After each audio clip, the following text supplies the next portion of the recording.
So I think I've done the LJ thing where there wasn't any sound for the first 30 seconds, which is fine, but we're back now. This has been the most stressful 20 minutes, I think, of my life. Like, trying to get this stuff working. We had the last week's stream come on. That went well. It's all sorted now, and we're ready to talk Eagles football. So thank you to everyone for tuning in on your Saturday night. I know there's college football on. I think Thomas is giving us regular score updates at this point. He's got about 7 games on the go.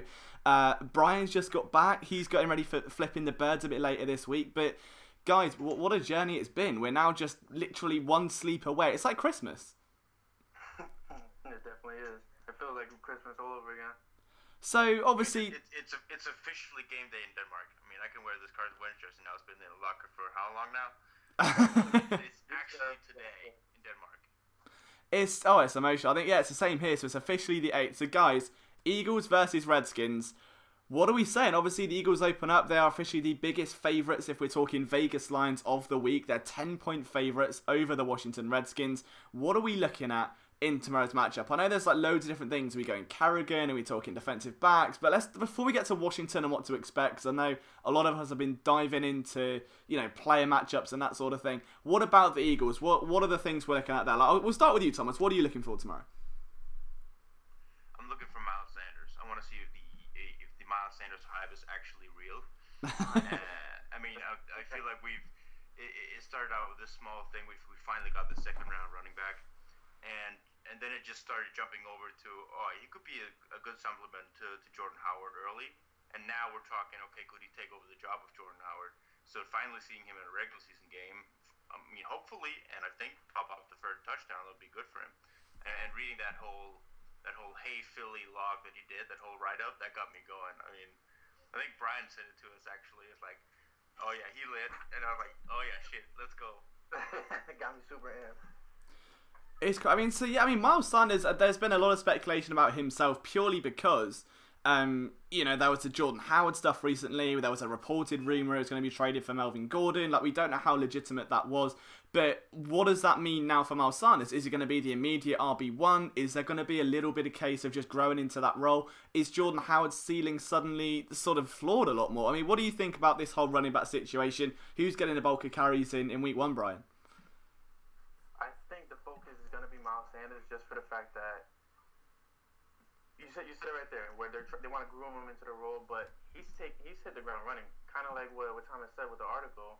He said it pretty much straight out, like, I'm here, you guys are going to love me because I'm going to bring you me. I'm going to bring you the best of me. And I remember when he first got drafted, somebody put out an article that he chose number 26 because he wanted to be just like Saquon. And his response to that was like, really? Like, that's what you guys get out of it? So I think he's running with a chip on his shoulder. The news, everybody's been kind of focused on Jordan Howard because of the old trade rumors and everything. But I think Sanders is really going to be a very significant piece to offense this season. Yeah, there's no doubt in that. I think a lot of people are excited to see him. There's one man I know Thomas is dying to see, and that's going to be JJ Arcega-Whiteside, a rookie that I know since, I think, before the draft process, probably even before he was born, if I'm honest. I know Thomas has been stunning the growth of JJ Arcega-Whiteside. So what are you looking to see from him tomorrow? Because obviously Olshon's just got his extension. Does that play a role into his role in Philly? Because, I mean, my take with this has been, I think he's been drafted to be the big slot guy when Nelson Aguilar moves on. Because you look at the way Size is coming into the league, you look at the guys they worked out pre-draft process, it just kind of adds 2 and 2 together. But I know you're probably the most knowledgeable person I can think of on Arcega-Whiteside. What are your thoughts, especially into week 1? Like, what are you looking for from him? Not much. I mean, as high as I am on Arcega-Whiteside, I think we're going to see limited snaps from him, and when we see it, it's mostly going to be red zone work because there's so many mouths to feed. And while he is such an exciting guy to have in the offense, he's still wide receiver 4, and you still got Dallas Goedert and Zach Ertz you want to flex into the packages. And I mean, he's going to be in the red zone packages for sure, and from there he can break out the first touchdown in an Eagles uniform in any game he's going to play. But he's not going to be a big role in the offense immediately. I think you hit on it. He's the guy who steps in if anybody gets injured throughout the season, and that's when we really see significant playing time from him from the get-go. Because I think by now, just from playing Stanford, he's shown that he can not only play outside, he can play inside as well. So it doesn't matter if it's Nelly, if it's Alshon or whoever goes down I think JD is going to be the first man up at whatever position. And there was actually there was an interesting topic going on. I was involved with in Twitter saying could Ortega play tight end? And I was like, sure, what the fuck not? He's a big dude, and you see the way Eagles sometimes line up in the bunch formation with the wing, so that will be the tight end, usually Goddard, either Zach Ertz. When they're lined up there, they're standing up in the two-punch stance anyway, so, I mean, why not? Yeah, I mean, it's definitely worth getting into. I think there's a lot of, the way you look at it, I think the Eagles move their guys around. There's been a tremendous calling since day one, people to see Mailata at fullback, for instance, right? Like, they see people moving around, being cross-trained and versatile. It wouldn't surprise me in the slightest to see that sort of thing happen. But, I mean, what about you, Brian? Like, what in terms, like, we're talking receiver group, we've just touched on Arcega-Whiteside then, or Arthega, because otherwise, you know, we'll get crucified for it. I mean, what sort of thing are you looking for from the receiving corps? I mean, obviously, the one question on everyone's lips is going to be, are we going to see a Deshaun Jackson touchdown with the first play of the game?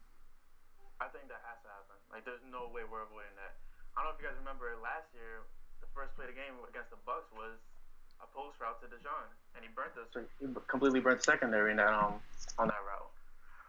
But I'm looking forward to mostly Alshon. With the restructure of the deal and everything, that him being fully secured to the 2020 season, I want to see how well him and Carson have developed over the offseason. Is he really going to be a true wide receiver one this season, or if he's going to kind of take it back to the show? I think that's a good point, and especially with Olshon's recent move to kind of guarantee his money, that wide receiver position is in a bizarre state of flex, I think. You know, like, moving forward, like, we know Deshaun Jackson's here for a few years. Aguilar's kind of all of a sudden the odd man out, right? It's in his contract year. We haven't, well, technically, like, you know, it's the last year of his contract they've given him. We don't know what happens after that. So I'm intrigued. I think the one man I think a lot of people are looking to see as well is Dallas Goedert, who's had a great offseason, great training camp. What do you see his role being, given that we know the prowess of Zach Ertz, we know how heavily targeted he was last year. It was 33% of snaps went his way. Thomas, I know, again, you're a guy that's big on Goddard. What do you see his role in year two? Is it going to be a breakout? He was very confident in becoming this elite tight end that he said earlier in the offseason. Is it possible with so many elite receiving targets? I think when you have this many guys in your offense, you go game by game and you match up against the team you're playing against. So take tomorrow, for example. The Redskins have, they have some decent defensive backs. They still got Landon Collins and still got Josh Norman. So if you want to play around a little bit with the middle, where they got the two new linebackers, they got Trey Boston and that Sean Hamilton, who was, I think it was a rookie last year, undrafted free agent last year actually. So you got two brand new guys in the middle now that Foster and Zach Brown are gone, and then you got Dallas Goedert and Zach Ertz, and you just go, let's take advantage.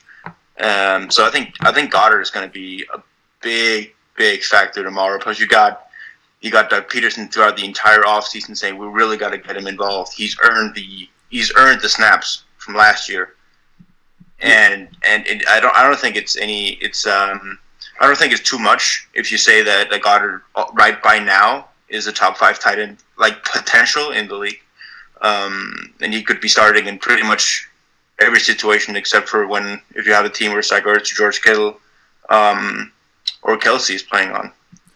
It's tricky, isn't it, to think, although that tight end position is light, they've only just elevated Alex Ellis to the final 53, that the potential's so high within it. I think managing that's definitely going to be something that we need to talk about. A tough question I'm going to pitch to Brandon then is, obviously last year a lot of, I think, excuses were made for Mike Groh. I, for one, have gave him a very solid pass. Obviously there's a lot to look at in year one. We didn't have a healthy quarterback all off season. They got golden tape thrown his way right at the heart of the season. Year number 2, he comes into this as offensive coordinator, knowing that he has to start fast. Like, the Eagles couldn't score in the first quarter last year, and there's no more excuses because of his personnel, right? You've got the most explosive offense in the NFL, arguably. Is there pressure on Mike Grove now going into year 2? I say yes and no. Yes, because obviously he had a very down year last year. But no, because you got to remember, the team came off their Super Bowl run. They came out very beaten. They came out very exhausted. Everybody was recovering from injuries. Wentz didn't have a full training camp. Alshon didn't have a full training camp. The offensive line as well was was still trying to regain their strength at the beginning of the season. Lane Johnson wasn't looking like Lane Johnson. He was actually looking like more like Eric Flowers at times. So, yes, there's pressure on him, but I think the leash is a little bit longer than fans can actually expect it to be. Yeah, that's understandable. And I think that the thing fans want to see, we touched on Deshaun Jackson having that homer like straight away, that first real punch, but it's just starting fast. I know that Chris wrote an article on earlier this week, but it's getting points on the board quick. Not just offense, but defense as well. They've got to get 3 and outs. They've got to set a tone, because I know Case Keenum isn't exactly, a Tom Brady or one of the elite quarterbacks in the league, but he's a game manager. He's proven himself to be that. And I think Washington, for me, the main worry is the backfield. We know the Eagles' run defense is fairly stout, but in terms of the guys that are cleaning up, there's no Cameron Grugier-Hill. We may see Nate Jerry getting some time at middle linebacker. Obviously, Zach Brown's had a fairly quiet, I think, off-season to say the least. If they don't, there's that kind of rust early on, they don't start wrapping up guys like Darius Geis or Juice, however he wants to pronounce it. Like, there's literally everywhere you go, it's said differently. You just never know. I think there could be. All I remember is that Adrian Peterson 94-yard touchdown sticks in my head like a sore thumb, right? And I can't get it out of my brain. What do you think? I mean, we'll go back to you, Tom. Like, in terms of stopping the run, how important is that to kind of mitigate in Case Keenum?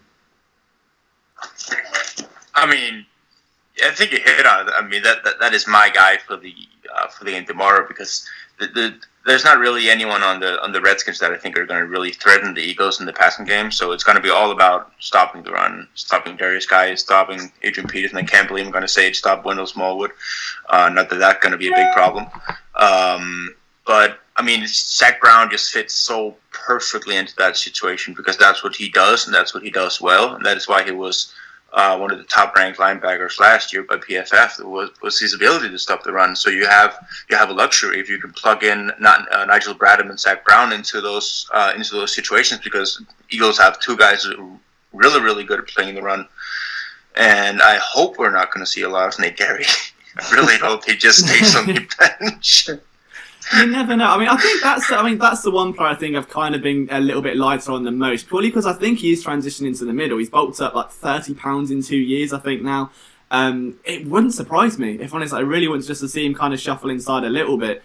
But in terms of while we're talking defense, and I've seen a few of the comments on the YouTube channel mentioning the cornerbacks, and Avonte Maddox was one of the names that is coming up naturally. Starting nickel, it seems to be the road for him. Now, I think I've spoken cornerbacks like into the ground. I think I've run it so dry. Like, there's beating a dead horse, and then there is me and cornerbacks at this point. But Brian, like, when you're looking at this Eagles secondary, is there a guy that you want to see step up and really make an impact next week? Or tomorrow, even next week? Wow, it's tomorrow. It is tomorrow. Next week, so fuck it. Give us the whole season preview on quarterbacks, Brian. It's definitely New Jersey native Rizzo Douglas. I feel like he's probably in my opinion, the most well-polished cornerback ready to step up after his trial last year against Amari Cooper in the Dallas game, where he juggled that interception. Unfortunately, it led to the Cowboys winning that game. But he has a size. He's definitely got a strength, as many have seen, that he's bulked up this offseason.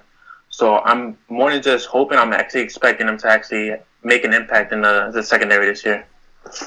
Yeah, definitely. I mean, obviously, I've been a big Rasul stan for just about forever. I think it's interesting that Jalen Mills is still on PUP. There's a lot of concern about, obviously, what happens to him when he comes back. Are we even going to see him back? That's, I think, a genuine concern. Or is he just going to be slowly cut from the team as if he was never there? Or is he's in his contract year, right? Like, and at this point, with so much depth, he's not exactly going to come in and take snaps from Sidney Jones, let's say. So, is there something, Thomas, like that you would do with Mills at this point? Or, obviously at this point, like, as you get in towards, let's say, week 7, week 8, if you have an injury, Cravon LeBlanc's going to be back, Rasul Douglas is on the sideline, does Jalen Mills even have a place anymore in the secondary?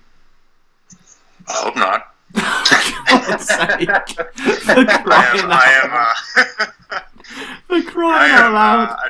If I got to be brutally honest, I think I've been yelling, "God damn it, Jalen Mills," at my TV one too many times over the past few years, and I am so ready to see Sidney Jones and Ronald Darby. Are they starting, those guys? Isn't it Darby and then Jones who's going to start immediately, and they're going to rotate Douglas in a little bit? I think so. That's So the cornerback. I'm super excited about that. I mean, that rotation is what I want to see it, because there's not. like when we're talking about all these positions, like I can fairly confidently say that Zach Brown is good at stopping the run, and we got a couple of guys who's really good at doing this and that, but there's no like in our secondary, there are not guys where I can comfortably say, oh yeah, this guy is going to step in, he's going to play really good. I mean, it's all up in the air at this point. I mean, I don't know what to expect about the cornerback, so I'm glad you beat it. Like you talk about it so much, Liam, because I don't know what to say about the cornerbacks until I start seeing the games. Other than Jalen Mills, who is seemingly some sort of enemy number one in your household, right? I mean, I get the whole thing of when the opponent's going into the red zone, he's such a physical corner, and he usually wins when there is no space. But you just can't rely on that. You can't have a cornerback and say, "Oh yeah, you're really good in the red zone. Let's just get them there." That doesn't work for me. No. That is not. To me, I don't think it's that Jalen Mills is good in the red zone. I think it's that he can't be beaten deep. And it's like, I'm not being funny, but if you stand someone against a brick wall and say, stop someone getting past you, you're going to have much more success than if you give them, 50 yards. So I've never been high on Mills. Let's be honest, he took that role over Laerdis McKelvin to begin with, and that was hardly taking candy. It was taking candy from a baby is what it was. And at this point, I don't know. I'd like to think he just sits there for a year and quietly goes out. Maybe an extension as a depth CB as time goes on. Obviously, Ronald Darby's in his contract year. He may not be back. So they may keep him around on like a cheaper deal. But it'll be interesting. And bearing in mind, the Redskins have got some rapid receivers as well. And I know you're particularly big on receivers, Thomas, but they drafted pretty well. They've got two guys I think definitely worth keeping an eye on. And if Jalen Mills was out there, I would be a bit terrified. If you put Terry McLaurin against Jalen Mills, I would assume that's 2 touchdowns already. But I mean, yeah, they got some good draft picks. I mean, I always try to remind myself that they are rookies, and you shouldn't expect too much of them in the first season, even though you're super high on them after watching them play in college. Kelvin Harmon was a pick that I really love for the Redskins, and I think he's going to become a really, really good wide receiver. But the thing is with him that he doesn't get that much separation, so I don't think he's going to be a problem for either of the guys that the Eagles are starting tomorrow. Terry McLaurin could present some trouble, but not too much. Shouldn't be a problem. That's good to know. All right, so Brian, let's talk about. Let's go back to flipping the bed. So last week, obviously, you had Gail Saunders on from 4th and John. You and Chris, your co-host and our faithful writer at Philly Sports Network, really got into just about everything. What are your main things that you're looking at? Are you to list like a couple things? There's a lot of comments in the chat. My favourite one so far saying bring back Nolan Carroll. That's my favourite comment that we've seen. But a lot of AB. I'm down. Let's do it. Yeah, all right, okay, right. Let's quickly transition then. There's been a lot of talk. People want to seem to hear AB talking. I think after the initial heart attack that he has gone to the Patriots. What was your initial reaction, Brian? Keeping it relatively PG without throwing anything or screaming. Was it just a... Of course it was. We've had enough screaming in the whole AB case, Brian. Keep it sober. It should have been the obvious assumption. Think about it.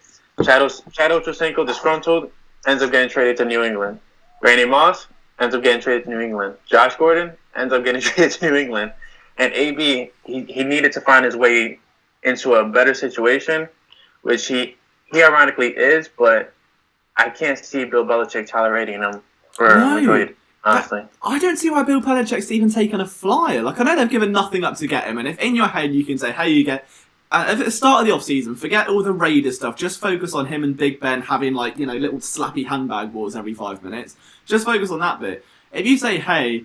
let's just go and get Antonio Brown for free on a 1-year, $9 million deal, I think every team worth their salt would run right to it. You just sprint there without even thinking. But now this is paid off, I don't see how that hasn't somehow deterred everyone ever, because he's acting like a petulant child. And I don't, especially in that organisation where the Patriots are so culture-driven and it's so selfless and about the team and not me. You've got the most egotistical guy who I think does have some sort of underlying mental health issue. I'm not going to press a CTE button, but as someone, I'd love for him to get some help. I just think his ego's been pushed through the roof. There's clearly a lot going on. I don't get why Belichick's taking a flyer. It's just not worth the risk, surely. Would they qualify for something? I think it's a question of mutual respect. To your point, Brian, why would he behave in New England when he hasn't done it in Raiders? I think that every one of these big players who've been succeeding a lot in the league, around the league, when they come to New England, they suddenly stand upon in front of the probably one of the greatest of all time coaches, and then there's a certain degree of respect around that and the way he does things, and I think that is in part why former troublemakers or red flag players, they come into New England and they suddenly thrive, because they're in a system that is it is higher than themselves, and they know it works, and if they just shut up and play football, that is going to work, and that is going to end up winning. I think it's going to work for them. I think it's a great signing for New England, but I think the timing is odd. I think it's weird that AB is standing in front of his teammates and reportedly emotionally apologizing to everyone, and then within the next 24 hours he becomes a menace and demands a release. And why would you I think who brought it up? Someone brought it up, why would you run around your backyard celebrating you've just been cut for $50 million guaranteed if you don't know where you're going for $15 million on a 1-year deal? He knew it from the beginning. He knew it from yesterday that he was being signed to the New England Patriots. I have not a single doubt in my mind. Yeah, I agree with that one. All right, let's just play a hypothetical here. Let's just say Alshon Jeffrey's move today didn't happen, so he didn't restructure his contract. That 2020 salary is still not guaranteed. He's just seen the team draft J.J. Arcega-Whiteside, and he then goes and posts a video on social media of a chat with Howie Roseman, on YouTube. Eagles fans would destroy him. You would never hear. It'd be there'd be pitchforks outside his house. But somehow, because it's AB and he's this star, and it's not. Is it just the persona thing? Because it's he's almost bigger than the sport, or he sees himself as that.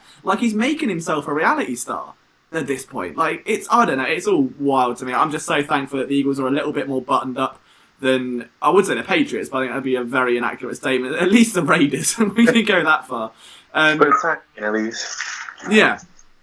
Absolutely. So we'll get back onto Eagles talk. I think we've now addressed this. There's a lot of people still giving their opinions on chat about the Patriots and stuff. But back onto Eagles versus Redskins, Brian. As I said, you guys were talking shop with Chris Infante, our writer, and of course Gail Saunders from 4th and John. What are your main angles? I'm looking in towards Sunday that we haven't spoken about already. Is there an area we've not touched on you're itching to kind of get off your chest?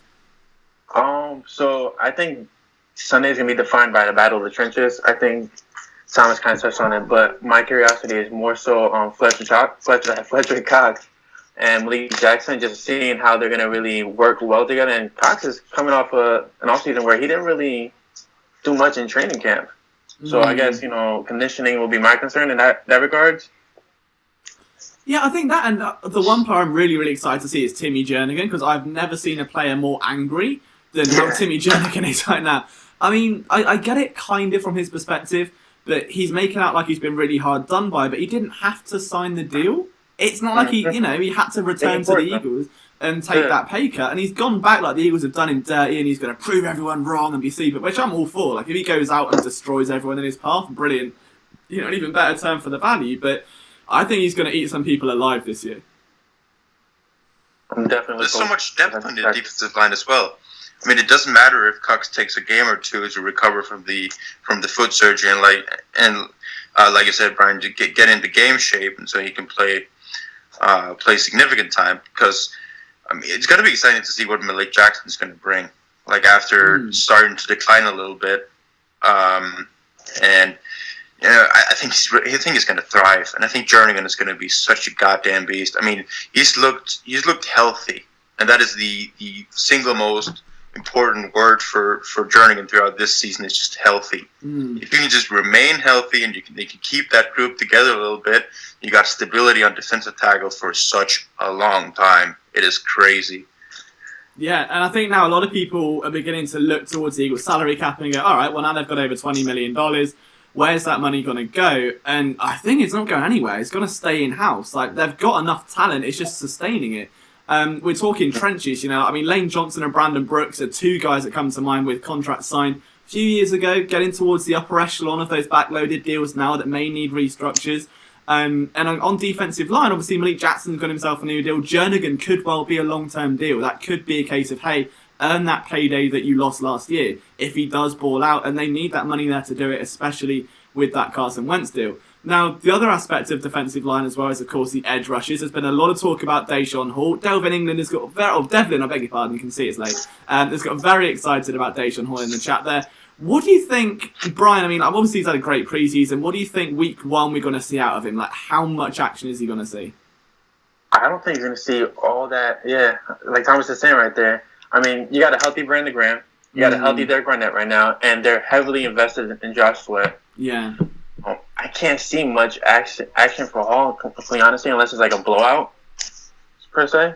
I don't know if you agree with Thomas. He's going to be in the rotation. He's probably going to play around 20% of the snaps, along with Minnie Curry.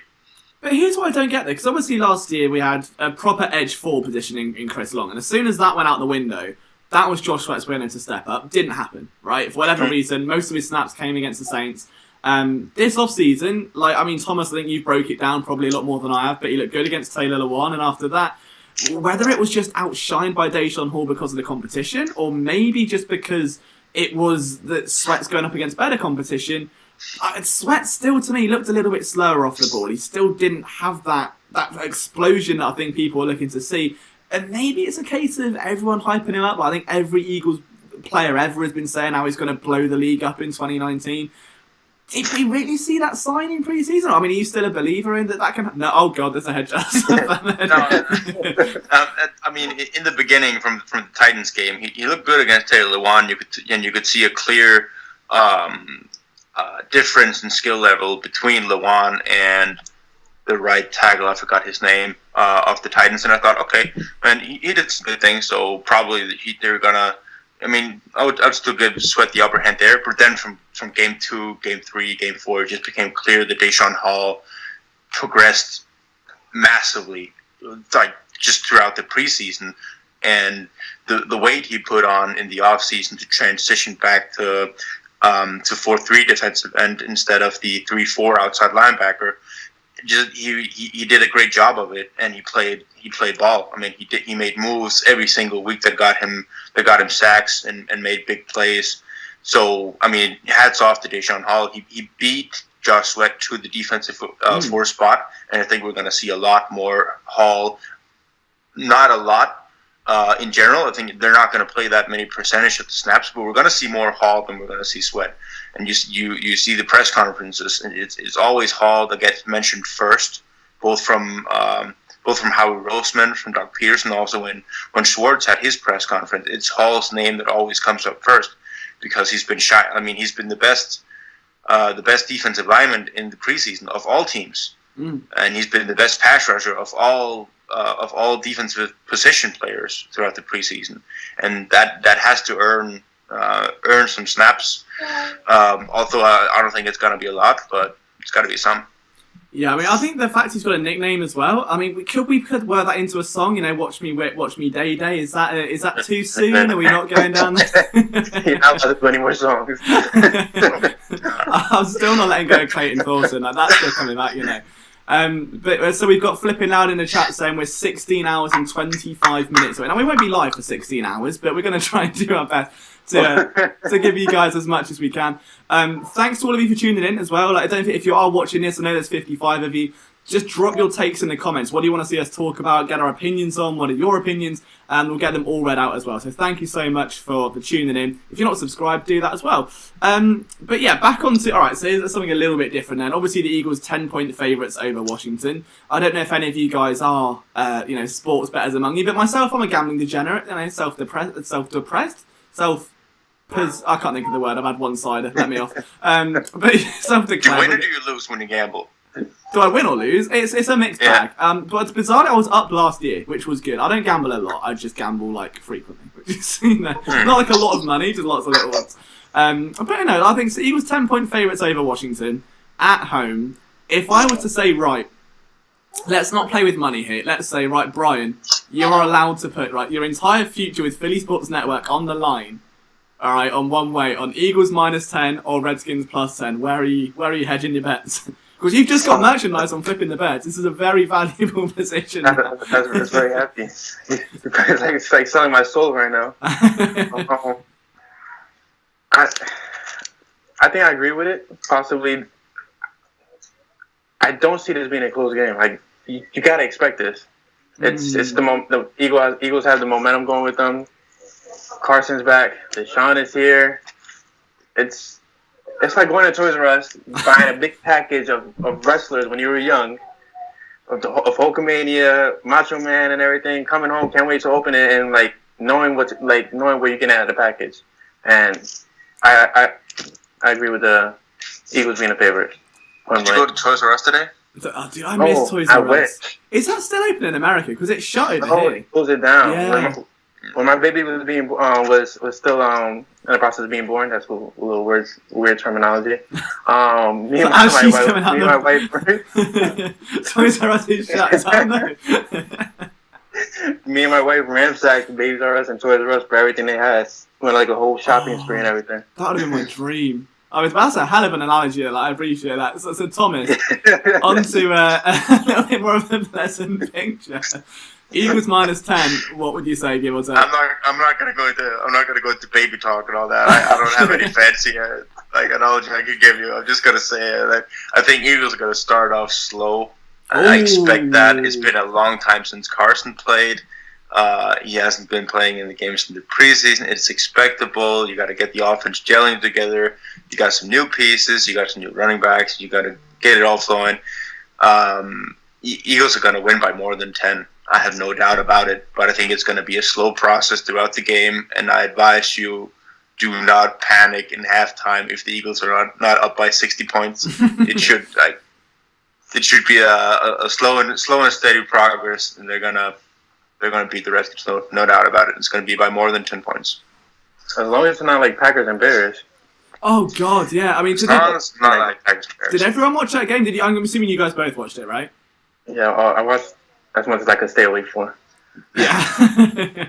I mean, so let's dive into that really quickly then, because obviously it kind of relates to the Eagles. It's an NFC matchup. It could be a playoff matchup down the line. Green Bay come away with the upset win.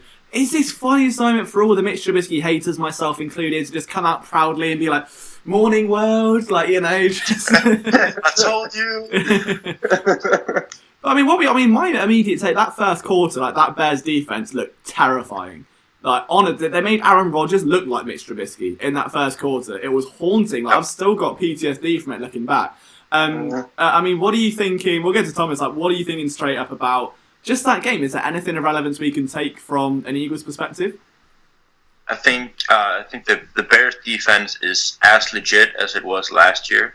I think they didn't go into any sort of off season. They just picked up right where they left off. And I think the Packers defense are getting too much credit at this point for what they really are. I mean, I heard the Around the NFL podcast. They're already listening to the Packers defense as a potential top 5 defense in this season. And I do not think that's the case. I think Mitchell Trubisky made them look like a top 5 defense, and I think the Bears defense made Aaron Rodgers look like Mitchell Trubisky, like you said. So I think that's the way around it for me. Yeah, it was absolutely bizarre. I mean, anything you took, Brian, other than what seemed like an early night, I suppose, by the end of it? I think Thomas hit it right on the head when he said Mitchell Trubisky instead of Mitch. He just added that little disrespect, saying like, "Yeah, the Packers defense is not that phenomenal because they're playing against Mitchell, not Mitch." Mitchell. The ultimate disrespect. That's exactly a little subtle disrespect. He's just gonna go into, like, you know, the diner the next day, and all the teams getting lunch, and Khalil was like, "Hey Mitchell," and then just like, everyone's like, "Oh no." Hey, against Dakota Prescott last night. Oh, it would be horrifying. Yeah, okay, let's talk about NFC East then really quickly, because obviously there's 2 divisional matchups this week. Mr. Cameron, you wrote about them very beautifully for PhillySportsNetwork.com. What are you foreseeing in the Giants-Cowboys game? I'm curious to see how the Giants' offense is going to look, in all honesty. They don't have Golden Tate, which, as many people saw last year, wouldn't be much of a factor anyways. Still a little bitter about that. Sterling Shepard, to me, I'm actually a subtle fan of his. He's really quick in the slot. I'm curious to see if he could take that number 1 role.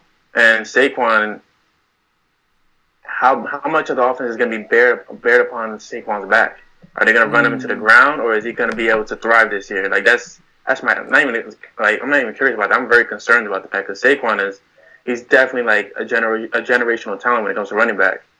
That's what worries me with Saquon. Like, I mean, it would be. I mean, I'm not a Penn State fan. I'm just, I mean, I'd like to be as unbiased as I can, but talent's talent, and Saquon Barkley may be, after one season, and he's one of those promising backs of a generation. Like the things he can do with the football are borderline unparalleled. I think we can all agree with that. But if he just gets run into the ground in New York, I mean, it's one thing for Odell to be stifled for the first few years of his career. It's different for a running back because the wear and tear you get, the hits you take, it's a different sort of vibe.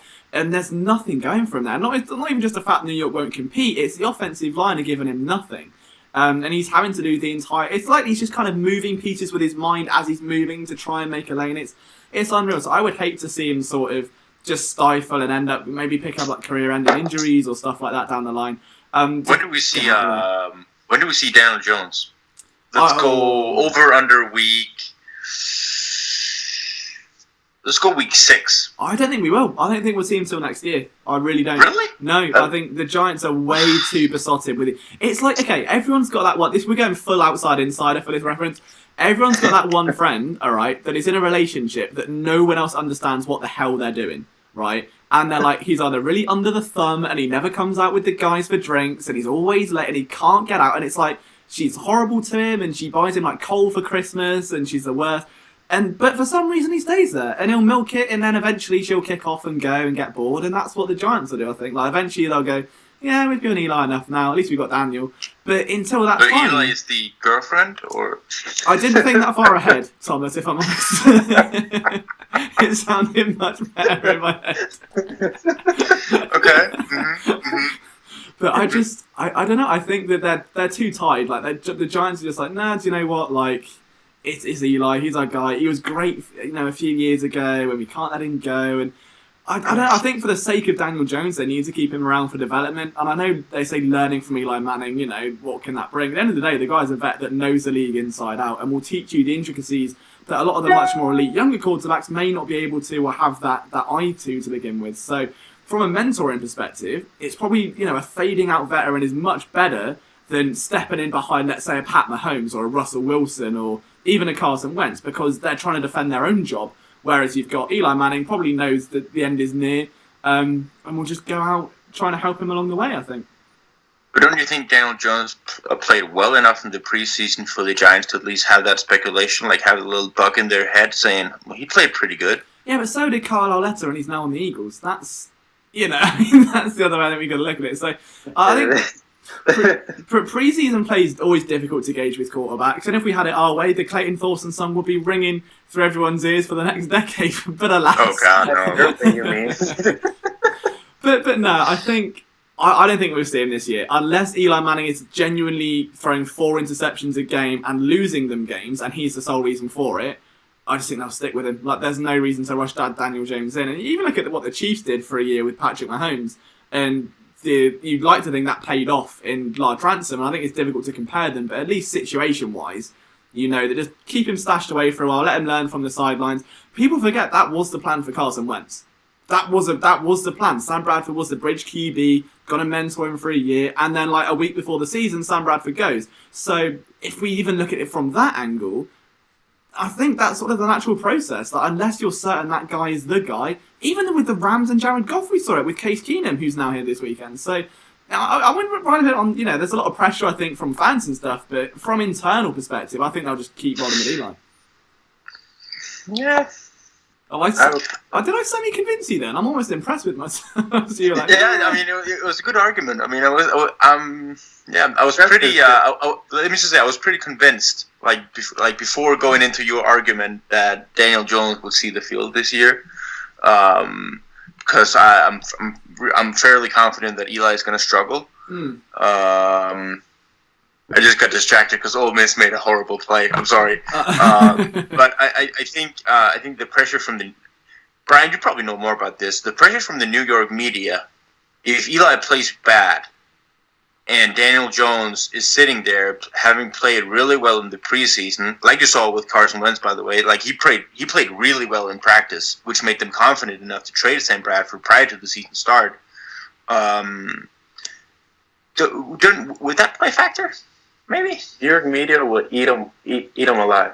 Right? Like, yeah, they're terrible. Like I don't get why Philly gets such a bad rap. Like New York, if you win a game and you throw like one interception, somehow, some way they'll turn that one interception to the worst like moment of your life. So basically, just a whole city full of ESPs, or right?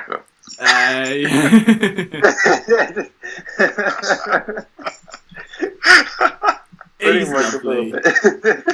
I don't know. I think New York media is a bit different because it's sort of. Well, I don't think it is the biggest market, I suppose, alongside in terms of like a media market. It's like the London of England, right? It's all like the glitz and the glamour, and it's New York. It might not be the biggest place, but it's certainly got the most media buzz. So there's probably pressure from there. Whereas if you go to Arizona like a Josh Rosen, you can have an atrocious season, get away with it, and then end up in Miami and still lose the starting job, and then get away with it without any real kind of criticism whatsoever. So.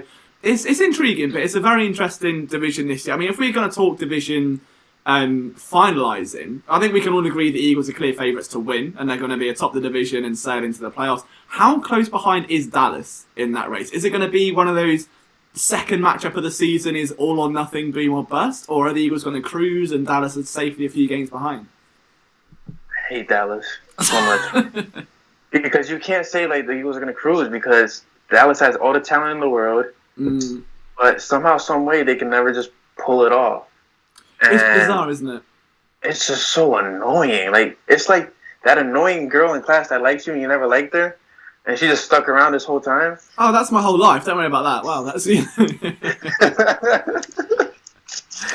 can't stand it. I think Dallas is gonna tread very closely throughout the season. There's going to be a point where I think they break down because I don't think Amari Cooper is going to be the same player he was last year. Really? Last year, he kind of got that little energy and, a little spark plug. He felt rejuvenated. I can't see that happening again because he's not a consistent player. I don't know if you guys agree with me on that. I'll be very interested to see. I don't know. I think that his route running is one of the best. If we're just talking about route running ability, one of the best in the game. It just comes down now to how much will he be chained by that Linehan offense. Like, if you think Oakland, he was used in a very certain way. You get to Dallas, there's always that teething problem, but Dallas had the opposite issue where the Eagles had too much talent, Dallas had nothing on the receiving court. So it was very easy to go, right, let's send him deep, let's send him here, let's get him yards after the catch. The Eagles had no idea what to do with Golden Tate, if we're brutally honest, I think from a looking back sort of angle. The thing is now that it's going to be, okay, Amari's got the whole playbook down, he's going to have a very certain role. Will he be chained down by it, or is it going to enhance his game? And I've got a funny feeling that you're right, he could be chained down because that offense is just so... It's Madden. It's a Madden offense, however you look at it. Do you think... Do you think Dallas are better or worse at wide receiver than last year? They added Randall Cobb and they lost Cole Beasley. Probably about the same, if I'm honest. Like I don't think it's a significant stride forward or backward. I'm more worried about why they're bringing 97-year-old failed broadcasters out of retirement, but I think that's a debate for another position. But I think overall, I mean, Dallas had a Dallas off-season. Like, they do it every year. There'll be one stud that stands out. I mean, there's always going to be a Leighton Van Der Esch or someone like that. And then there'll be a few guys that go under the radar and bust. Like, I mean, my biggest heartbreak was... I think 2017, a girl... No, I'm kidding. Like, I did the cornerback guide, and I broke down like every cornerback that was the draft eligible, and I had such a draft crush on Chidobe Awuzie. It was unreal. Like, I was like borderline obsessed with it. I couldn't stop watching tape. It was like, it got to a point where if my mum would come in my room, I'd just pretend it was something I really shouldn't be watching. But, oh yeah, it's the way it looks like. I promise. Like I loved that tape. It was so good. But seeing him go to Dallas and then like ball out against Eagles receivers sometimes, it's horrible. And you're like, you know that meme of like the girl going, well, like me and Chidobe Awuzie, like, you know, whenever he does a play. So there'll be players like that, and then there's other players that will just flop and do nothing. So I don't know. I think they're pretty much at an even keel. It just happens to be a pretty good keel that they're in. Yeah. I think you're right. I think Randall Cobb is easier to scheme up against than Cole Beasley was, because Cole Beasley is just such a terrible nightmare of a slot receiver. Like, I just felt like every time Dallas was in a tough situation, then 3rd and 5, and like, you know, when you get to those third downs where it's long enough that you don't really want to run it, but it's also like you're not really going deep. You just throw it to Beasley for 4 yards and you get the rest. Yeah. I feel like it was like that all the time. So I can't wait to not have that in Dallas right now. It's like Sam Bradford and Cole Beasley were just meant to be in some sort of vanilla offense together. Just like a gaze across the middle of the field, like, oh, he's there. Just... Oh, yeah. If those two were on the team together, the PPR league and fantasy, you want that. You want that. It'll just be check down city. You'll be getting 20 points just on the catches. All right, so let's talk fantasy a little bit then, because I know that the PSN draft was mixed success. Obviously, everyone's probably unaware of this, but we had a Philly Sports Network draft, and mine was abysmal. I had the number 1 pick, took Saquon, and ended up the 5th round pick Tony Pollard, but that's not neither here nor there. We'll ignore that. Fantasy players on the Eagles, Brian. If you were going to start one Eagle this week, who would it be, and why? I'm going only quarterback, Carson Wentz. Yeah. I'm not touching anybody else. It's too scary because. Are you taking Carson Wentz though? I mean, First game back? I'm starting though. I have no choice. Everybody else is drafting quarterbacks at like the 3rd round. Yeah, I mean, or David, who took Drew Brees in the 1st round, but we won't. Oh no! We'll leave that alone. Oh no! You could probably touch Miles Sanders, and obviously, like, you know what I mean, like Zach Ertz. I would say Sanders is kind of boom or bust because you don't know what the rotation is going to look like. That's what I'm saying. I guess Wentz is more the safe bet. So how about you, Thomas? Is there someone that would stand out if you're going to play DraftKings or daily fantasy? Is there a player that you take from the Eagles on that front? Yeah, I'd take Deshaun Jackson. I'd take Deshaun Jackson. Oh yeah. I don't see like it's his homecoming. It's against his former team. Usually when Eagles played the Redskins, they got Josh Norman on Alshon Jeffrey. So you got Quentin Dunbar on Deshaun Jackson. I'm gonna take that, and I'm gonna take it all day long. And my solid bet for the game is Deshaun Jackson for 2 touchdowns. Ooh. All right, so almost into bold prediction territory now. Wow, okay. All right, so here's a bit of a hype. I know we're just going to try and keep it week 1, but who do you see leading the Eagles in receiving this year? See, that's Brian. Automatically, like everyone automatically thinks Deshaun, and then they don't want to say it because you're like, oh Sean, Aggie, it's hard, right? I would say Deshaun. The only reason I say Deshaun is because it's Doug Peterson, and he's gonna use Deshaun as a Swiss Army knife this season. If Jackson could stay healthy all season long, I think I don't think he is. I think he may lead, but my hope and my heart and my gut is going to be with Alshon. I think this could be the year Alshon definitely mildly touches 1,000 yards. So is it leading receiver or is it leader in receiving yards? Let's go leading in receiving yards. Okay, so Zach Ertz.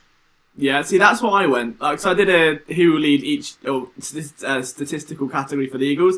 I think that's just it's a safety blanket. I think that the addition of Deshaun is going to open up the rest of the field a bit more, especially when you've got a potent running game now as opposed to just Wendell Smallwood, And we won't talk about him on Washington for now. He's made a good account of himself. He's made up for those pre-draft tweets. Bless him, he's in the right place.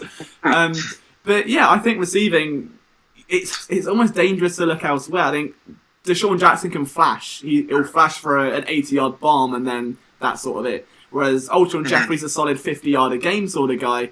Zach Ertz is going to be your solid 9-10 targets a game. And that would be where I sort of try and place that focus. But I could be wrong. So I have a quick question. Just for time. Back to fantasy. You starting Delaney Walker or you starting Deshaun Jackson? This weekend? Oh, hang on. I played Thomas this weekend.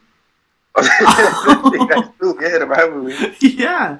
Right, let's get my fantasy. So it was Delaney Walker or Deshaun Jackson? Correct. Deshaun Jackson. Okay. Wait, who are the Titans playing? Cleveland. Yeah, I'm going Deshaun. Okay. Let's see. So yeah, I'd like to just go back and say that Deshaun Jackson is going to get 6 yards against the Redskins, and nothing's going to happen. Terrible. But I forgot that we had this rivalry. Yes, so me and Thomas played tomorrow, and Brian and Chris, hosts of Flipping the Birds podcast, played tomorrow. And then Derek and John, hosts of the Pod Street Bullies podcast, play. So it's basically a rivalry. You've got the European Monday night game, you've got Sunday night football flipping the birds, and Thursday night Pod Street Bullies. So it's riveting stuff for a league that no one has any idea what's going on here. But yeah, including us. Yeah, we have no idea what's going on, including us. So what I'm actually going to do, I'm going to go back and find the article I wrote the other day. With the leading in each statistical category. I think that'd be a really good debate to get your takes on each role. Obviously, we can start with passing yards, where we know Nate Sudfeld is going to come in and lead the Eagles in passing yards. So I will position that question though, because we know it's Carson Wentz, and that doesn't need a discussion. But is he going to go over or under his 2017 total, which off the top of my head was 3,296? Now I need to double check this. I could be wrong, but I think that was the number. So over or under that in 2019? What are we saying, Brian? I'm taking over. I'm taking a healthy Carson Wentz. How many yards do you reckon he'll put up? I would go 4,200. Whoa, okay. That's a big. That's about my range as well. I was gonna say 4K plus. So I think 4.2 is about a good range. See, I like it. I'd be a bit more conservative, I think, just because of the run game, and they'll try and balance it. Like if we go back on history and look at every year in the Doug Peterson era, it starts the same way, right? There's a great start. Opening game, everything's perfect, right? And if that's got to be, do you know the Eagles haven't lost the season opener under Doug Peterson yet? Yeah, 4-0. I mean, there's only 3, so it's not, like a crazy stat, but it's certainly worth noting. And then by about week 3, there's concerns if they're not running the ball enough. By week 5, they start to, and a running back gets injured. And then by about week 10, they sort it out, but there's no running backs left. And that's the way. I think this is year that kind of has to be fixed, especially with Howard and with Miles Sanders. So it wouldn't surprise me to see him maybe get 3,800, or that would be my rough sort of estimate I'd look at, just because I think they're going to put a bit more focus on sort of running the ball and balancing things. But last year we wouldn't really consider a highlight year for Carson Wentz, right? He still had like close to 3,100 yards. True. And that was in 11 games. You still need 5 there, so like taking the average of it would be well above 4.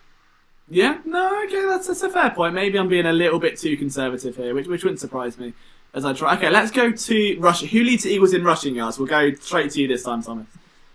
Jordan Howard, I think. Yeah. I think he's going to be used most consistently. I feel like every time we pick a favorite at running back for the Eagles, and we say, "Oh, this guy's the guy. We're gonna run him through the ground."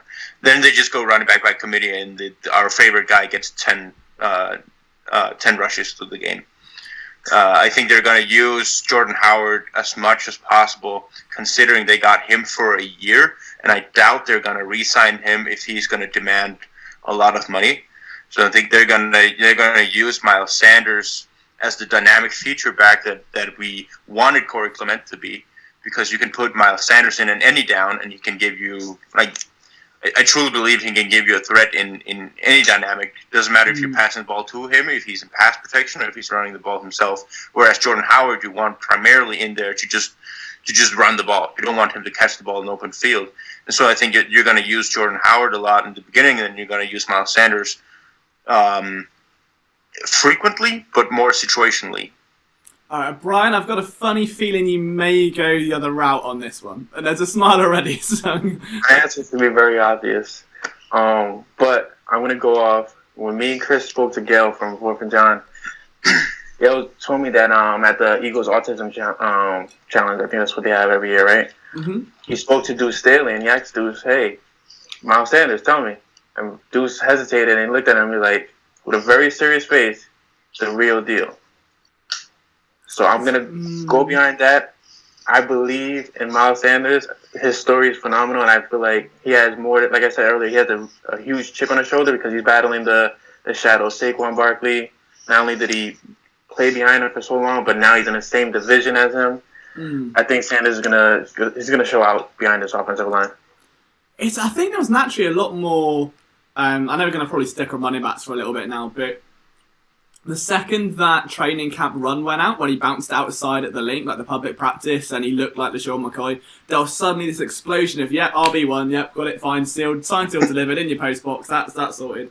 And then preseason hit, and he looked a little bit, not slow, I think we can put it down to the offensive line kind of flailing everywhere for the majority of like the runs and stuff, but I don't know, like, do you think that's kind of calmed the storm a little bit? There was seemingly a rage for about a week of Miles Sanders for RB1 by about week 5.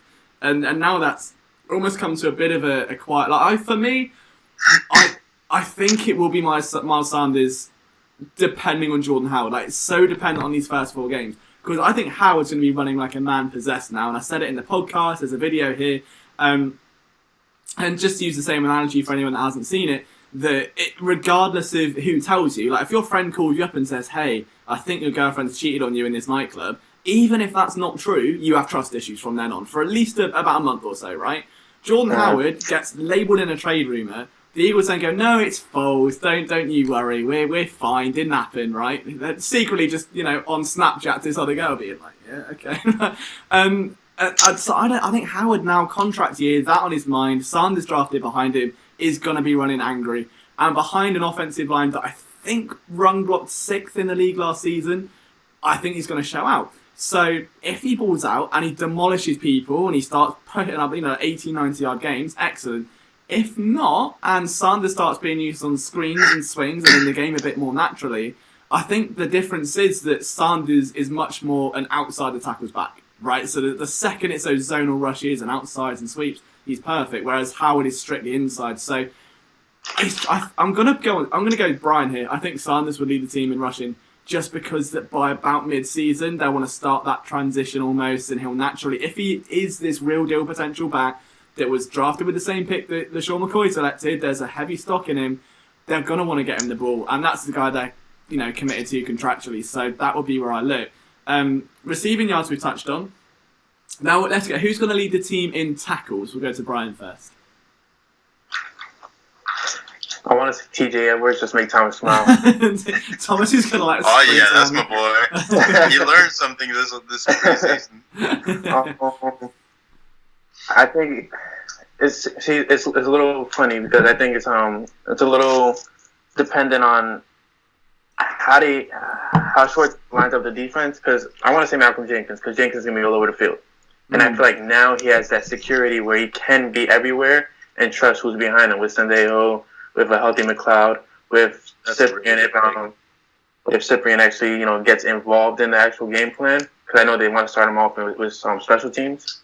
But I think having that security blanket of knowing that you have a veteran behind him that's not as old as Corey Graham was, I think Jenkins is going to be everywhere.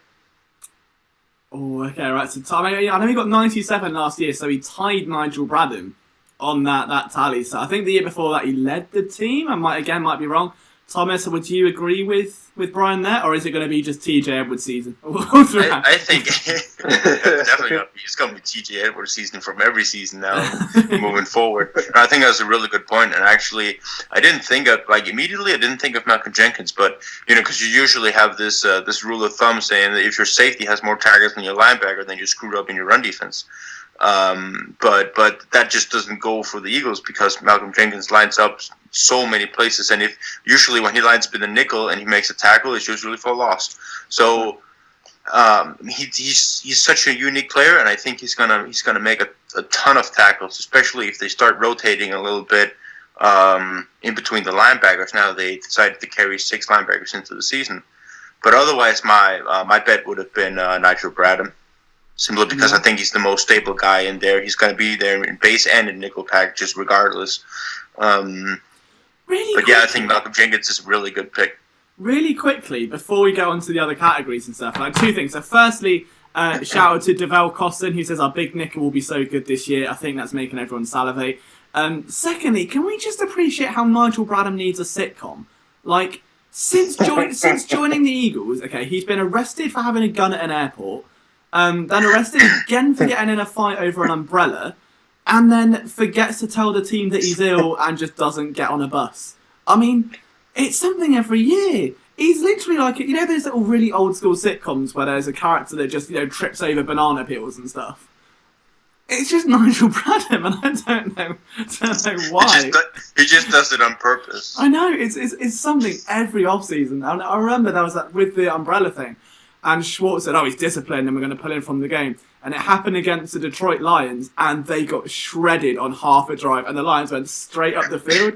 And within about 6 plays, Bradham was back on the defense, and it was like all sorted again. But yeah, Bradham's a great shout. I think it's going to be between those two. Zach Brown could be an under-the-radar candidate, depending on how he plays, just because he is so... I think if you task him with strict coming downhill run defense, the guy's unreal. I would verge with Malcolm Jenkins, though, because he's been in this scheme longer, the system longer. He's just the heart and soul of that team. And he's more versatile. So if the team are running, you'd like to say Zach Brown. Whereas if it's passing, you may want to go deeper down the field, and Jenkins can match up against tight ends and stuff. So I would say Jenkins on that front. What about... I'm going to separate these, because I think you can go with different answers. You can probably all be the same answer. But what about sacks? He would be the Eagles leader in sacks by the end of the season. We'll come to you first, Brian. I'm going bold. I feel like I have to go bold. I'm going... This is for Chris. If you say Miles Sanders, I swear to God, we're going to... No, I want you to sign him. You know, he should be starting at the end. just like Josh Adams was playing safety at the preseason. Oh, don't! I was. Oh, no. We all dreamed, okay? We all dreamed. It was fine. Everything was fine. So this is definitely for my co-host. Okay. I'm gonna go with Chris on this one. I think Derek Barnett is gonna lead the team in sacks. Ooh. I think he has a statement year. He's gonna get healthy. He looked really good last year to start off the year. If it wasn't for that shoulder injury, I mean, who would have known how great he would have been last year? That's true. Okay, right. Let's see what Thomas said. Thomas looking very serious. Oh, okay. Right. Fletcher Cox. He's working for that reason. It's gonna be Fletcher Cox. Okay, I don't know, because obviously last year Michael Bennett got very, very close, and the only reason, arguably, that Cox got that many sacks was because there was no other defensive tackle around him at all, ever. It was basically him on his own, just playing both spots that spread out really wide, like just tackling two guys. 1 against 5. Yeah, pretty much. So I think he's going to benefit the most of all of these acquisitions that they have with the healthy Jernigan now and with Malik Jackson in there. I think he's gonna beat his 10.5 that he had in 2018. See, do you think he touches Aaron Donald numbers? Huh? Do you think he touches Aaron Donald numbers? No. I don't think he goes to that, because I think Eagles are running a little bit more strict run defense, whereas Rams go a little bit more attacking. Like Donald has a one-way goal as soon as he gets off the snap. You see a lot of times as soon as he gets off the ball, he already swipes off the guard, because if he misses a gap, it doesn't really matter that much, because you have linebackers playing aligned gaps. Mm-hmm. Whereas you see Fletcher Cox a lot. As soon as he sees a run, he's always stretching up the arms of the guard at all times, so he can play a two-way goal with the guys, and that allows, like, he can't be attacking from the get-go of the snap unless it's an obvious pass situation. Just really quickly as well, I don't think anyone's been monitoring the chat. Obviously all the writers are in here, so no one's been able to kind of monitor what's going on. We've now got chats of foreskins, Cox, sacks. This video is not getting monetized at all. Like, that is just out the window. So PSN After Dark is well and truly underway. And if I am bankrupt and have to get another job, I'm blaming this chat specifically.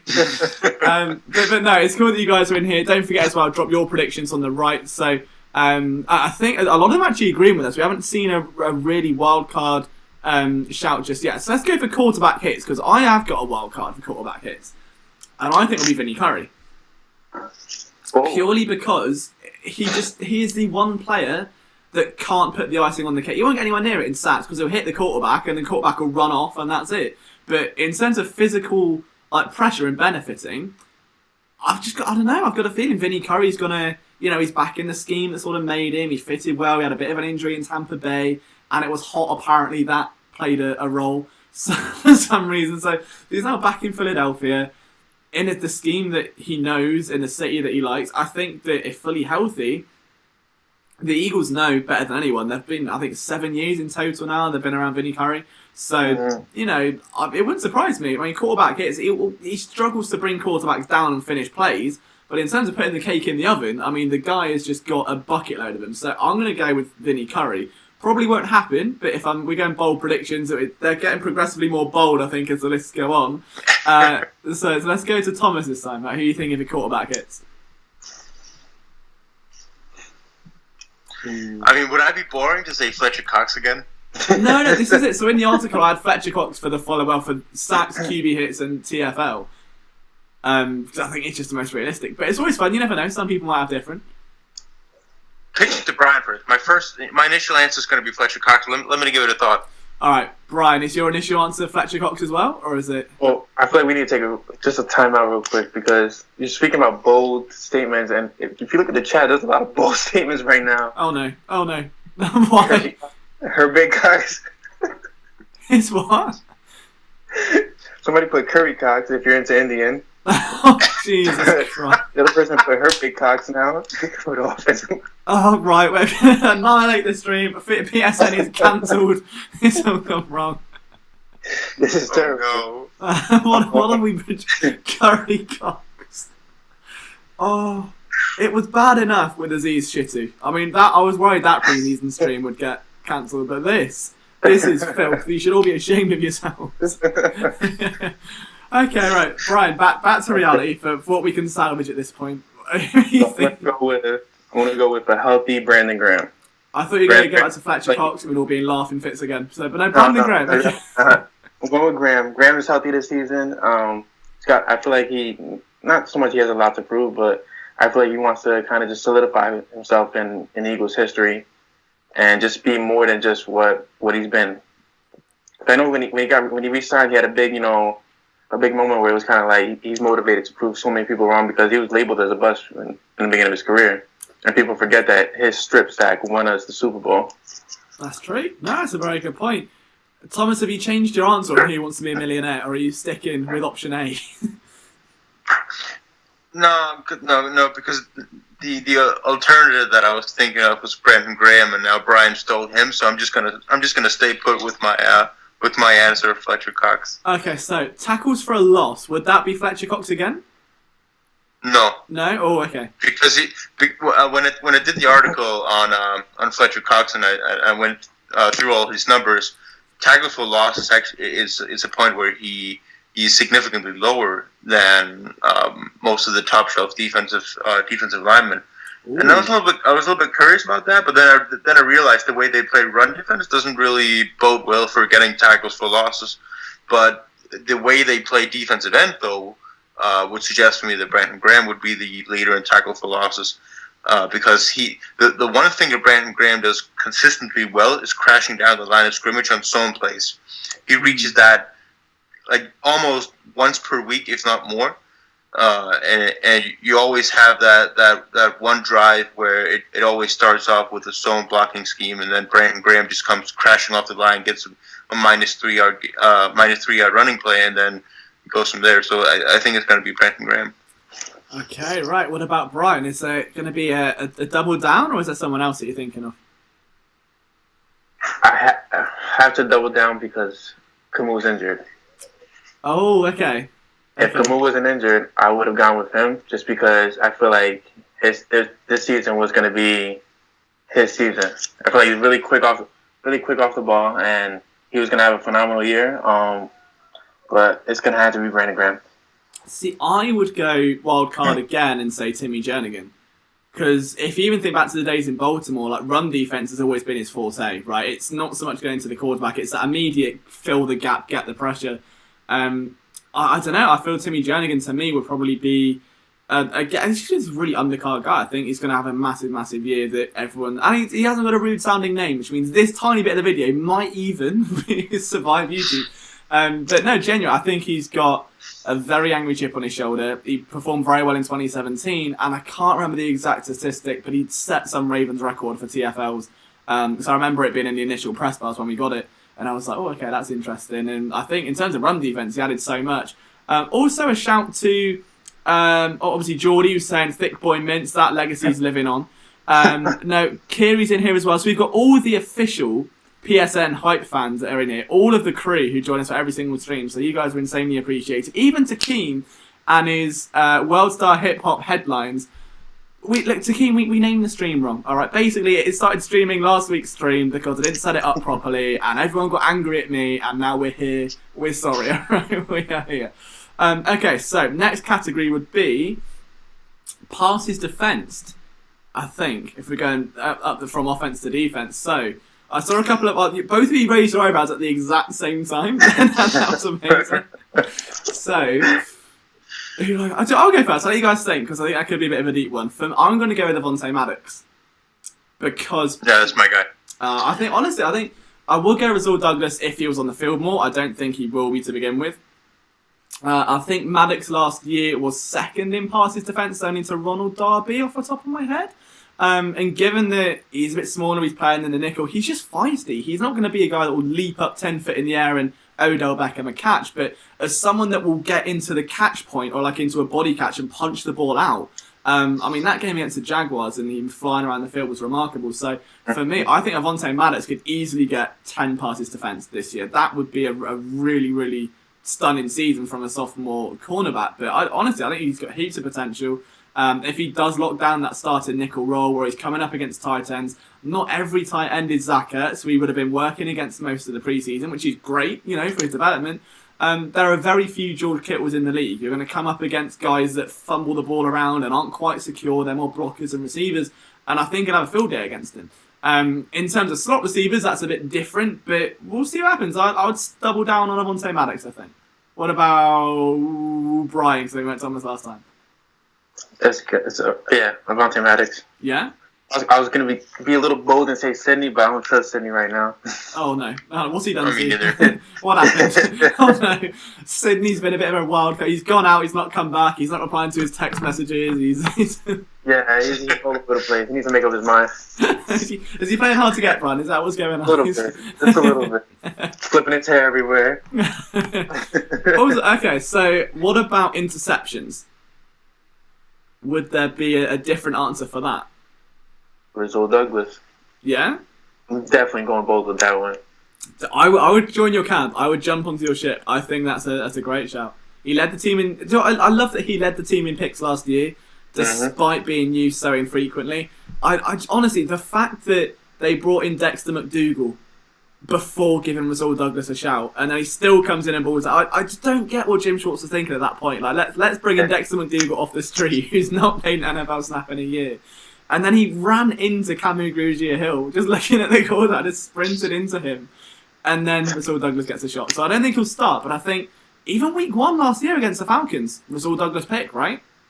We saw it then. So I'd double down. I think that'd be a good shout. What about you, Thomas? What are you saying? I think Rasul Douglas is a good choice, but my concern with it would be his playing time. Yeah. I need to see how much they actually rotate, and to even judge how much he's going to play.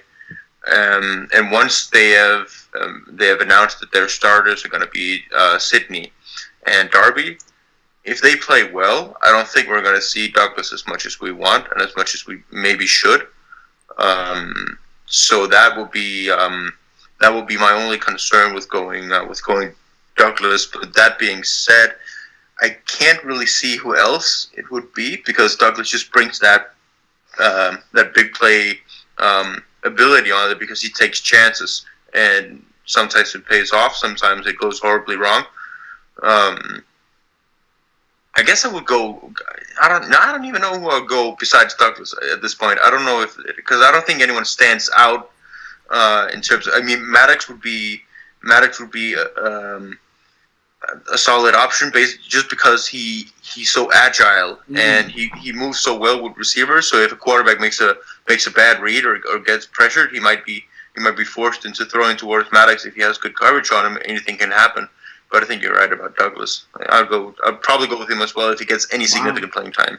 I hope so. I've been standing this all season for a solid 3 years now, and it's getting tiresome. I mean, the train we're trying to find a station and we can't find it. It's just driving along aimlessly. Before we get to some impromptu categories as well, just a big shout to everyone again in the chat. Takeem Hilton, I know, has been in the majority of these streams so far. We've got podcast references left, right, and centre from I can't do the Sendejo voice because it'll wake my mum up. But the 38-inch vertical, that's here. I can out-jump Rasul Douglas, so there's that for you all. But one more impromptu... I can't out-jump Rasul Douglas, but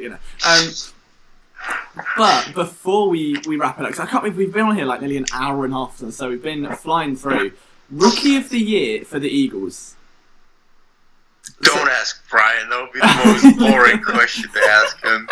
Look at this smile, like he just heard the word rookie and was like, so dumb. As soon as you say something about rookie, doesn't matter if it's offense or defense, you just go, Miles. Have you, Thomas, have you got an option that's not Miles Sanders? Oh yeah, there's not a lot of rookies to choose from, but I mean, TJ Edwards would be there if you know injury and stuff. I don't know. I mean, but probably not.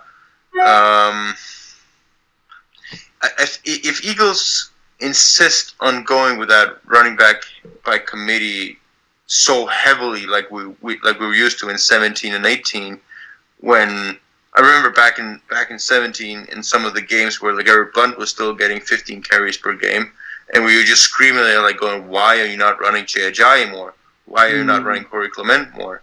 And they kept using the committee, and it worked, obviously. So the thing is, would they continue to use that, hence limiting the production of Sanders? It's either Sanders or JJ, and it's whoever gets more playing time. Do you know what? Geordie Fighter 14, who, you know, if we're gonna go for PSN Super Fans of the Year, he's definitely in the conversation along with Kiri and pretty much everyone in this chat. We've got the PSN diehards in attendance. But he's gone not only with a Flipping the Birds reference, which is going to make Brian smile, but Andre Dillard. I mean, it's a shout if someone goes down early on. I mean, you're banking on injury of another player, but it's feasible. Maybe, let's roll back to 2017, even 2016 with like Halapula Vaitai, right? I mean, there hasn't been a season where he hasn't played less than, I think it's 35% of snaps. I mean, that Super Bowl season he wasn't exactly brilliant, but he did the job, and against Minnesota shut down Everson Griffin, right? You know, that was year 2, but you'd like to think Dillard's around that same sort of thing now. You don't write it off. I've heard crazier bold predictions, mainly from myself, but that's not a bad shot. All right, okay, let's go for Team MVP. Wait, hold on. Didn't Jason Peters start 16 games last year? I think so. I think he played. Did he start? I don't, whether he in and out kind of during the games. Yeah, it was sort of like he got the tag of starter, but then would like run off and then go for a wee and come back. And... Yeah. All right, so team MVP, and we're going to go to Brian last because we all know where this is going straight away. Miles Sanders. No, not that crazy. All right, Thomas, but it could have. What about you? Who's going to be the team MVP? Yeah, so the boring answer would be Carson Wentz, right? Yeah, all right. Let's exclude Carson Wentz from it because I mean, Takeem Hilton's already gone there. But so who we think is the most important player, or who we would actually think the team would? Who we would? It's the PSN. We're gonna have a PSN award show, by the way. Like, I hope everyone by the end of the years December, we'll have like a 2019 award show where we'll have like staff awards and fan awards and all sorts of wild things. That'd be fun. So I've ruined that idea. I was going to surprise you with that at some point. That's gone. But yes, a player that we would think in it is an MVP. This could be a player that you stand. This could be a TJ Edwards or a Rasul Douglas or, dare I say, a Miles Sanders for Brian. But it could be. I mean, my eyes go towards like last season, where you can make the case for Malcolm Jenkins because he single-handedly kept that secondary together when there was no secondary. You know, like getting guys or Fletcher Cox. I mean, I hate to bring it up again, but he was the second best defensive lineman last year. True. I have a wild card for you guys. Are you going to say Cyrus Manders? Because that's... I think who would be so Lane Johnson would be a sleeper. Yeah. Possibly. All right, Brian, while Thomas is... You can see the cogs ticking in Thomas's head. So while that's happening... arising. So who have you got? Who's your wild card? So what's the one thing we were missing last year that could have really... Well, besides health, that could have really put us over the top if everybody was healthy? Something that we had in 2017 that wasn't fully polished enough in 2017 to be... Running game? No. Oh, he's going to be Miles Sanders again. No, leave my guy alone. I think... Oh, so we had in 2017 and didn't have last year. So we had in 2017, but it wasn't really a deep threat. Oh, okay. The impact that he's going to have not only on the field, but think about it off the field as well in the locker room. Like this is Philly's prodigal son finally returning home, and at the right moment. I like that. Cool. I mean, I like the sell. I like the pitch. Yeah, I mean, you can. Do you ever worked in sales, Brian? Just like I do it today. And on iPhone. Just like sort of ever work in sales, Flipping loud with the MVP will be Wendell Smallwood. Is this because he'll fumble like 3 times tomorrow and then give the Eagles away? He's going, oh no, and just like throw it away. Oh, Jordy with the Malik Jackson. Good shout. See, Kiwi said Jackson. I don't know if that's Malik or if that's. I'm going to assume it's Deshaun, but I don't know. Hakeem with Dallas Goedert. Could be. I mean, I would say Malcolm Jenkins, just because of he's going to show up. Like he's the captain on the team. He's respected by everyone ever. And I think, I mean, I go back to that game last year where he went up to Jim Schwartz and made him change the defense and simplify it because the guys that were in there weren't experienced enough to fully understand their roles and their miscommunications. I can't look past that. I think that if we're not counting Carson Wentz, then that is the most influential guy on the team.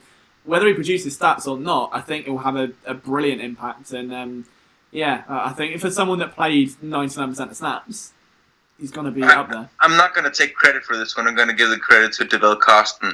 Okay. Jason Kelsey. Ooh, okay.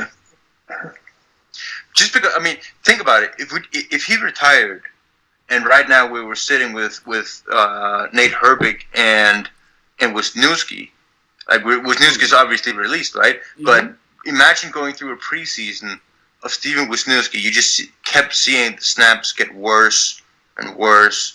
And you didn't know you had Jason Kelsey for week 1, so you're thinking, oh shit, that might actually be the guy we're going with. But we can sit here and be totally relaxed about the center position because we still have Jason Kelsey there. See, it's funny you say that. I mean, I remember this is the thing living in England when I'm sure Thomas can relate to this as well, when no one else knows about football apart from like us. So like the other day, like someone had fireworks. It was like my neighbour down the road for their birthday. Noise went off. My mum didn't know what was. Like, what was that? And I was like, oh, it's just one of Wisniewski's preseason snaps landing next door. Not a clue. She didn't understand what was going on. But for me, that would have been top 10 joke of all time I've ever sold. So I think that's great shout on that one. What about? Let's go we're kind of spoiling a whole award show here. But what about the get rid of this guy off my team instantly as soon as the season finishes award? Which guy is going to leave you? In Thomas's Jalen Mills effect, where he drew out a very angry reaction. Or should we just call it the Jalen Mills Award? Like, who is this? The Jalen Mills Award. Who are we thinking? Because I can't think of a player. So someone we're predicting to really fuck up. Yeah, or I just think the Eagles roster is too damn deep for someone to really. Someone you just think, oh, he's gonna fuck up. Nate Perry. Okay, but even Nate though, I mean, against the Cowboys, was it against? No, it was Cowboys, wasn't it? He had a pick though last year. He's not. I don't know. I think it's really hard, isn't it? It's a good question because it makes if you can't instantly think of someone, and we're thinking this hard, it's a huge testament to just how good this roster is, top to bottom. Like 53 guys, and we can't think of one that we're already not forecasting to have an average to poor season. Well, the chat is saying Matt Collins. See, it crossed my mind, Matt Collins, but I didn't know that. I'm not rooting for. I mean that is actually really good. If he drops a ball or two, he's already on the bubble for sure. Like, I mean, the fact he got in over both Mark and Michelle and Greg Ward Jr. still hurts me, but on the inverse of that, the fact they got Greg Ward Jr. back on the practice squad is probably even adding more heat to the fire.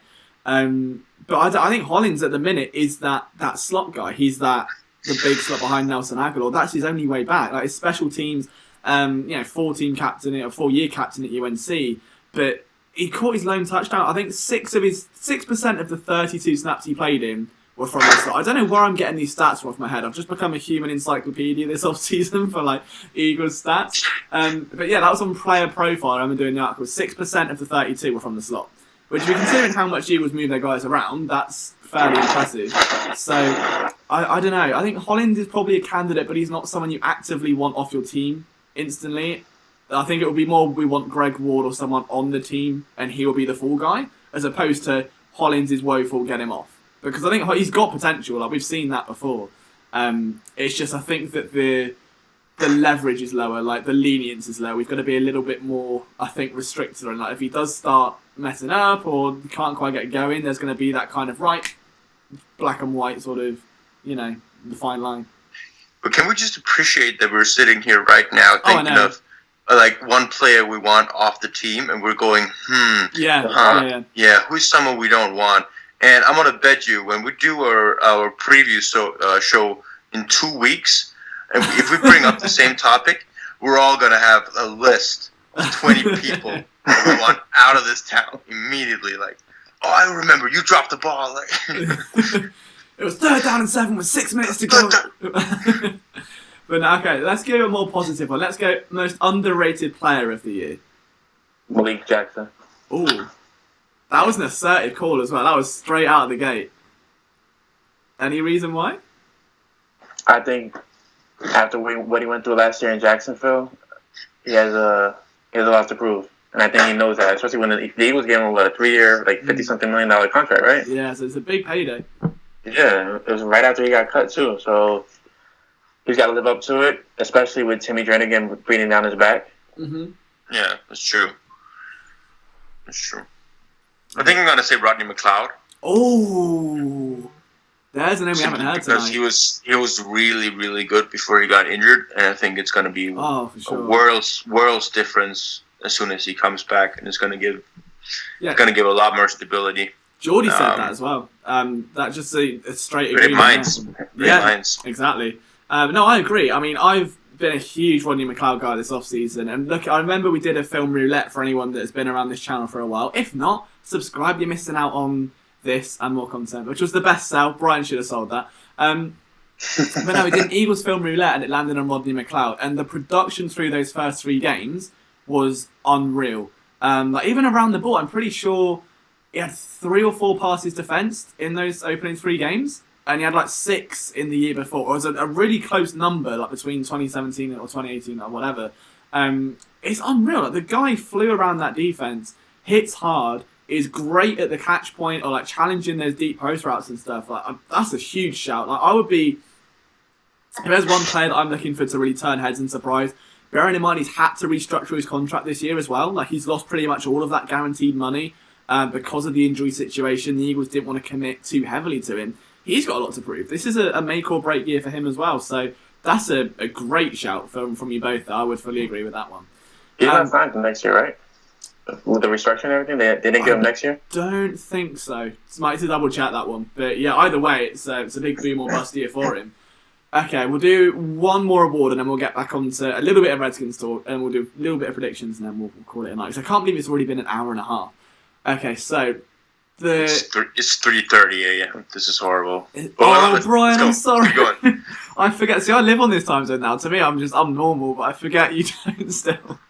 All right, one final one for Thomas. All right, so we're going to call this award the I'm currently low on this player, but by the end of the season, I might be high on this player award. Well, come again? The I'm currently low on this player, but at the end of the year, I'm going to be high on this player award. Nelson Aguilar. You're low on Nelson Aguilar? Just because of what's surrounding him and the fact that the 12 personnel, 13% personnel with Zach Ertz and Dallas Goedert possibly like kind of taking the slot snaps away from him. Ooh, okay. I like it. Thomas, who have you got? I was actually, now that we mentioned it, I was actually surprised we didn't see anyone bring up Nelson Aguilar for the get the hell off my team award, because I think it's been a theme this offseason that people haven't been really haven't been able to be in a room without anyone saying, oh, we should just trade Nelson Aguilar right now. I mean, he's not worth the $9 million that we're paying him, whatever that was. I agree. I think Nelson Aguilar is going to be really good. He's not a guy that I'm specifically low on, so he's going to have to really show out to be hyped on him. A guy that I'm low on. Who am I low on right now? Sidney Jones, I think. Yeah. Because I don't get where all the hype is coming from. I've seen. We've been chatting about this as well in the PSN group. I haven't seen anything from Sidney Jones Week to 3 make against the me. Colts. That was, for me, his best game yet. Week 3 against the Colts last year. If Yeah. you've got time between now and tomorrow, probably not. So keep getting this that he has a lot of talent, and that he's been that he was really good at Washington. Like he was, but it's an Achilles injury, and then some. Yeah. Before that, and sure he was talented, but you also see a lot of talented cornerbacks being drafted ending up with nothing. I mean, Teez Taborga just got cut after not having played a long time in the NFL. He was really talented coming out as well. So I need to see it from Sidney Jones to get the hype.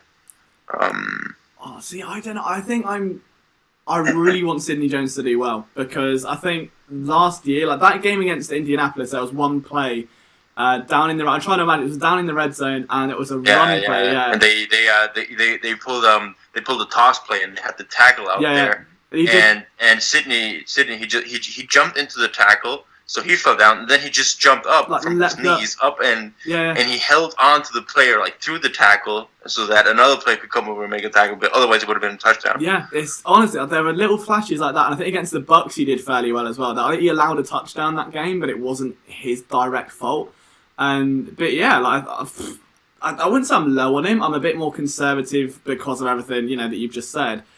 For me, a player I'm low on that I will be high on, I want to say Josh Sweat. I want to believe it. I want to believe it. It's like I want to believe that Sam. Like to this day, I still believe I saw the Easter Bunny sat on the moon when I was about 11 years old. Right to this day, and I want to believe it. And it's not real, but I want to believe it because it was very vivid. And I'm really, I just had a wild imagination. But it's like the Josh Sweat hype. Like it's to me, it's everyone else sees it. It's like it's there. The Eagles have been pushing it, and they said, "Oh, he's going to do good stuff," but I've not seen it. So I would love for me to be proven wrong and to see a little bit more of a step up from Josh Sweat. So, guys, it has been a roller coaster of a stream. We've seen the highs of highs and then curry cocks lows. But what I want from you one more time is just a score prediction for tomorrow's game. Go ahead, Thomas. You take this one. Okay. I'm gonna go 17-37 Eagles. Okay. Oh wow. That's a big score. All right. What about you, Brian? What are you saying?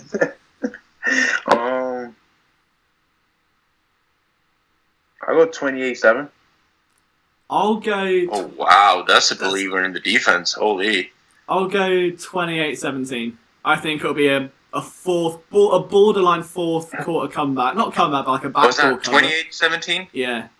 Okay, so you're just about a touchdown under me. Yeah, I think that it'll be a backdoor. It'll get to the fourth quarter. Eagles will be up like 28-10. They'll take the foot off the gas, and there'll be some Darius guy's touchdown. If that happens now, but I think that would be a likely outcome. So I know, Thomas, if you want to shoot off, you absolutely can.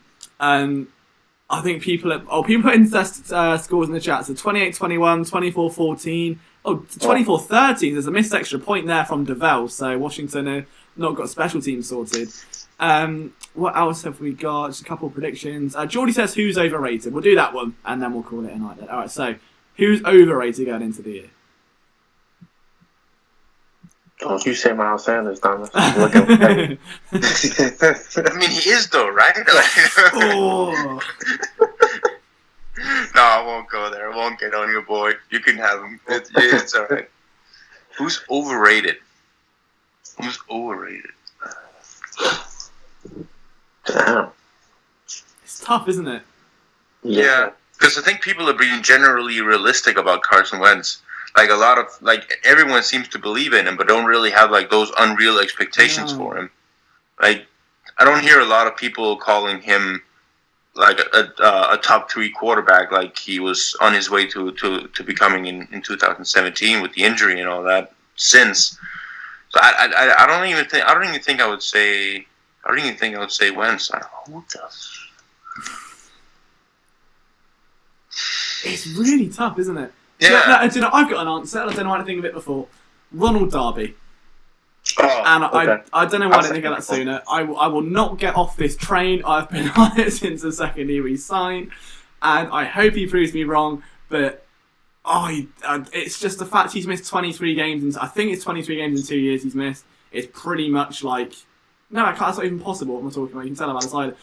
It's like half the season twice, isn't it? Pretty where he's missed. So, I'm just not. I don't see it. Like, he's quick and he's sticky in coverage, but when he gets on the field after injury, it takes him like 4 games to get back. And I don't know. It's the tackling is so sporadic, and I think if you want to secure tackler and coming down here against the run, I'm not banking on Darby to do much. So I'm going to say Ronald Darby because that is the one train I've been pounding all year. And I don't know why I didn't think. I've let myself down. I've let my brand go. I'm sorry, brand. But let you down.